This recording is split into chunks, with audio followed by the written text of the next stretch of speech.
This is a brilliant idea.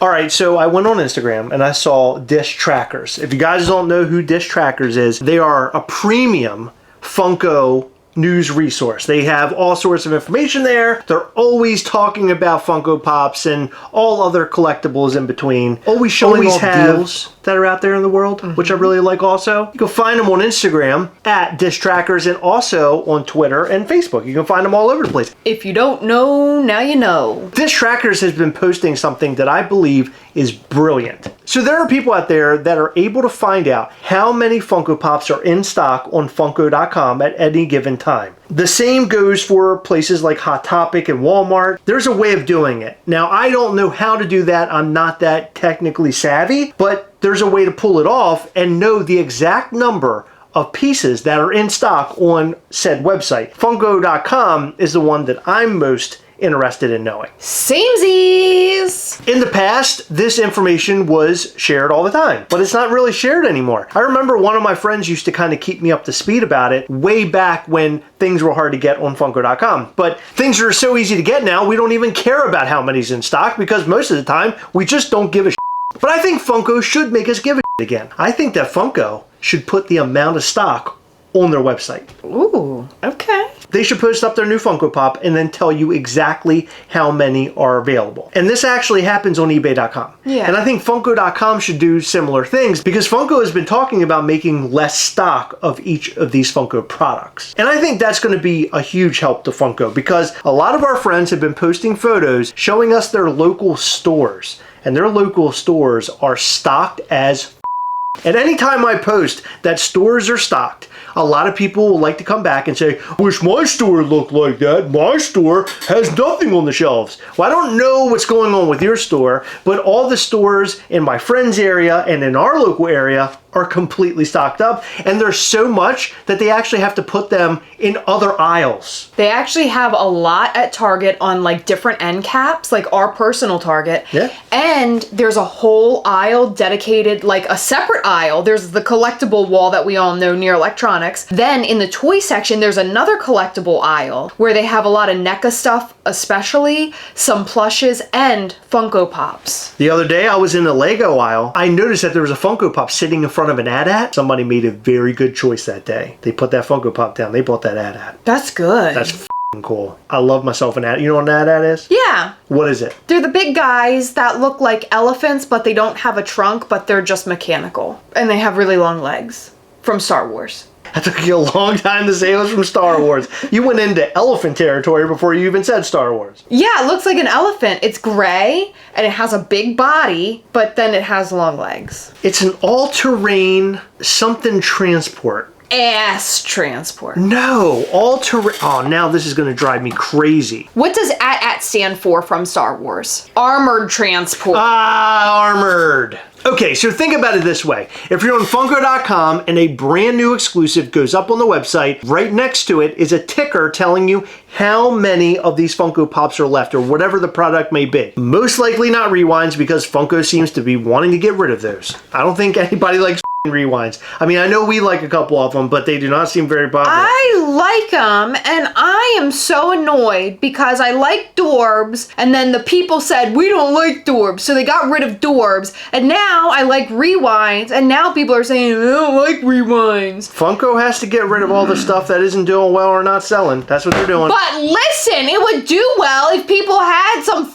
good taste, but they don't. Well, I think the chases might be harder to get with rewinds. I think so too. We had a friend that bought like 12 the other day and he didn't get one chase. I know, it's crazy. And we purchased a bunch here and we haven't gotten a chase. So if you're getting a chase from your Funko Rewind, big thummy up to you. Thummy? I wanted to call it a thummy. Is that okay? Why don't you call it a thummy uppy? Why is it a thummy up? A thummy uppy? Yeah, thummy uppy. Big thummy uppy to you. I like that. I think we're going to have to use that from now on. Okay. I really like thummy uppy. So you like thummy uppy more than thummy thumb uppy's up? Great. I do, yeah. Thummy uppy. Thummy up. Thummy uppy. Thummy up sounds stupid. Thummy up is not as good as thummy uppy. Okay. That's what I'm trying to say. Good. Now, Dish Trackers is actually posting photos of Funko Pops with the amount of stock, like sort of listed above it. And when I saw that, I thought, wow, that's brilliant. Because that might get people to just even go check out the website just to see how the sale is going. Because I think that's a really big problem right now, is that people really aren't going and buying any of this stuff anymore. You need to somehow bring people to Funko.com again. And Funko's new idea is to become a lean startup, which we've talked about that here. I don't really understand what they mean by that, considering they're $1 billion company. But if they're no longer. Did you know that? They're not $1 billion company? No, they were. Like 2 years ago. Okay, well, they're not $1 billion, they're $1 million company, but they're $1 million company that's publicly traded. I would just say they're a big company. They're a big company, and they're not doing a thumbie uppy. It's a thumbie downy. Mm-hmm. A thumbie Downey Jr. You've gone too far. He's not posting it when it's actually on the website. No. He's posting it that it's loaded, as in once this goes live, there's going to be 9,660 of this Indiana Jones pop. This is so cool. It's from Temple of Doom. 9,660 are going to be available on Funko.com. Now, I'm not saying that's the entire piece count, but at least that's the amount that will be uploaded to Funko.com upon sale time. Okay, so do you want to know my prediction for this? If it stays just a one-wave show, 340 are going to be at HQ in Hollywood. 10 grand total. Yeah, that's what I'm thinking. Well, I'm thinking there might even be more of these because we're talking about Indiana Jones, which is a huge franchise and people love Indiana Jones. Yeah, but it's a moment. So it's more expensive and it's bigger. True. So you have to take that into consideration. This is a really good piece though, but I love the fact that the stock amount is there. And I think if Funko did this, this would make us all excited again. We'd want to go to Funko.com and see what is available and watch things sort of sell out. That is what is really required right now for Funko. We need hype again. Yeah. And you have YouTube channels like, well, not like ours, because we don't hype. We talk a lot of. Well, no, sometimes we hype stuff. Sometimes we hype. I'm excited for the New York Comic Con reveals and this Funkoween. I'm wondering if they're tied together or if it's separate. I think it's going to be separate. I enjoy when they do the reveal stuff. I do get very hype, and we do hype stuff on this channel. So no, you are acting like those dumb all over social media that say we're negative. We're really not that negative if you watch us. It's not my fault you make these negative ass thumbnails. Let me correct you. Thummy nail. I was just gonna say if I were making the thumbnails, it would be thummy uppy nails. As in like positive. I feel like I need to like give you the opportunity to make your own thumbnails. That would be hilarious. I would everything up so bad. You know what? Why don't we try that for a week? We could. Let's try that for a week. I don't think anybody ever talks about, this is a side quest on this video, by the way. I don't think anybody talks about how hard it is to make thumbnails. We get trashed a lot because our thumbnails are like more negative and people are like, well, that's how they get views. But in reality, you're trying to make a cover photo in which people will be interested enough to click it. And if you look on YouTube, you'll see all sorts of different like thumbnails, like negative, right? Mostly negative if you look at YouTube. And I think I've pointed this out in the past. You have. But making the thumbnail, let's just take that all away. Making a thumbnail is a real pain in the ass. And I have to do it every single day when we make these videos. It's painful, but it's part of what we do. I'll make them. Heather, I don't think I can. You're gonna crash the whole entire thing. Let me make them for a whole week. You know what? There's something else I want to do for a week, and we'll test that, but we're not going to tell our audience about it. We're just going to do it. Before we go any further, I do want to mention to check out our Patreon at patreon.com/Gastlecast. This upcoming Saturday, September the 16th at 9 p.m. Eastern, we will be going live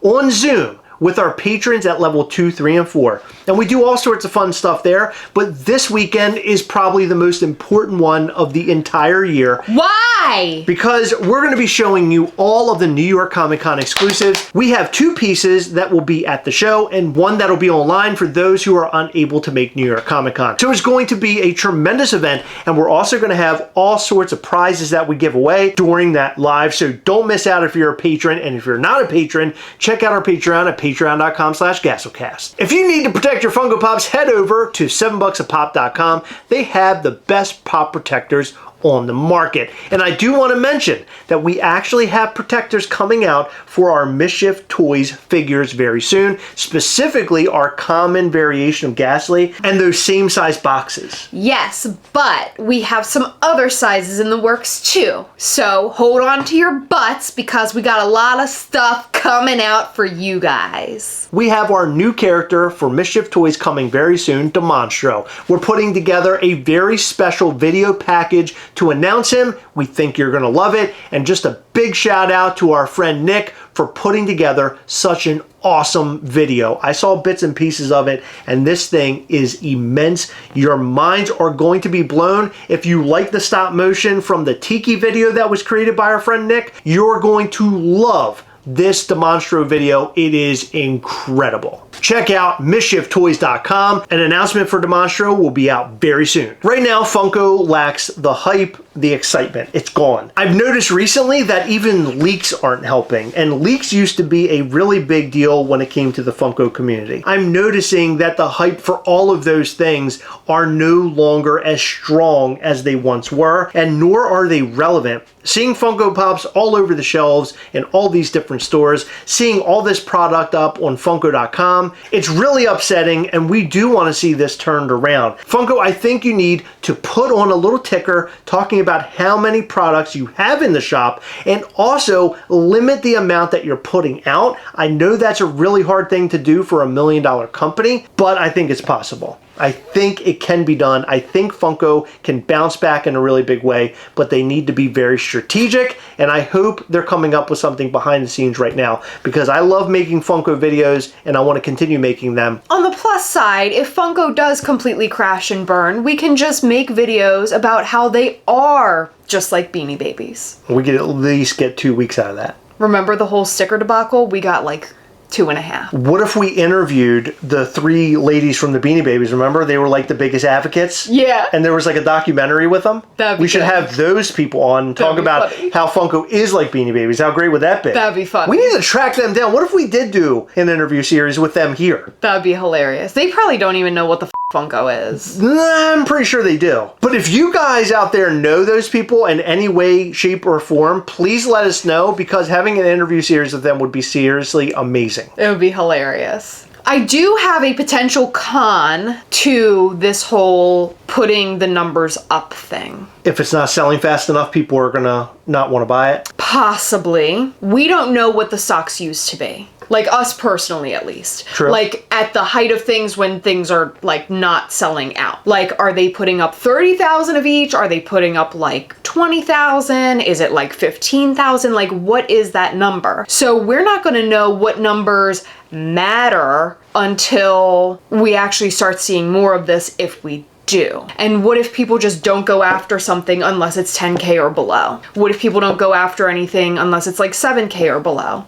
Like, we just don't know. I understand. That is a big con. That is a big con, but I feel like we have to bring the hype back, so they should drop very limited pieces like they did in the past. Like, just bang them out. Like, do like one like every month or something. Here's a very limited piece. Everybody kind of goes after it. Make it like a 500 piece count or something. Just do something really special to sort of build the, you got to build the hype. Yeah. You have to build that back up. It's no longer there. People just don't care. We would go and buy blindly from Funko all the time. Yeah. Loki with the Tesseract, remember that? Yeah, I do. It went up for sale. We got it. It was awesome. We wanted it for the look. Well, it turns out that price of that thing shot up big time. Yeah. Blacklight Carnage, same thing. Nobody knew how sought after and limited those pieces were going to be. And hell, we still don't know what the piece count on those 2 items are. So basically, like, what makes it cool is not knowing, in my opinion, or, you know, I like to go into things blindly. However, when you do that, you end up with a bunch of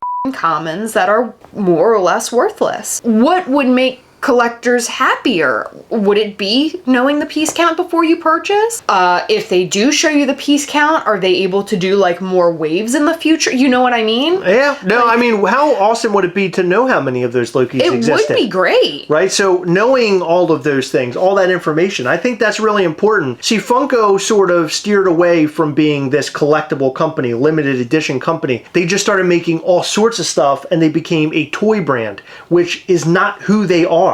Like, they can try to be a toy company all they want, but that isn't who they are. If they're going to be a toy company, they need to do a toy thing, and they need to keep Funko Pops as a collectible, because that's exactly what they are. They steered away from what we all grown to love. Look, I'm not trying to be super negative, but I'm just trying to lay down the facts. We are on the facts highway right now. We're on Realism Road. Sounds less fun than Rainbow Road from Mario Kart. I know, but... Actually, I hated that level. But this is giving us thummy uppies. That's all I'm Stop saying. making me do this. I got a really weird thumb. Your thumb looks like it belongs on the Toxic Avenger. I can't believe you said that about my thumb. Yeah, it's up. I thought for sure you were going to hit me in the face with that. I'd love to. Probably have to take me to the hospital after you hit me with that thing, that club. I cannot stand you. Alright, so what do you think about what we talked about in this video in terms of the stock number being on Funko.com? Do you agree with us? Do you disagree with us? We'd love to know your thoughts and more, just as long as you're not a piece of when you comment, because some people are pieces of. The other day, somebody said that me wearing a hood over my hat made them turn off the video. Well, I'm sorry, sir, but I like to wear my hood over my hat. Anyway, tell us what you think about our thoughts in this video and more in the comment section down below. And make sure you give us a thummy uppy. People are probably going to give us a thummy downy just because I said that. Thank you so much for staying until the very end of the video. We really appreciate all of your support. In every video, we like to read off some of the names of our patrons. In this video, we'd like to shout out to Tanya R. LaFond, Nathan Heckman, Lane Hyatt, Corbin, Robert Williams, Jeremy Strecker, Renee Marin, Aaron Hatter, Andrew Leatherman, and Adam Eng. Thank you guys so much for your continued support. We appreciate all of our patrons. You guys rock.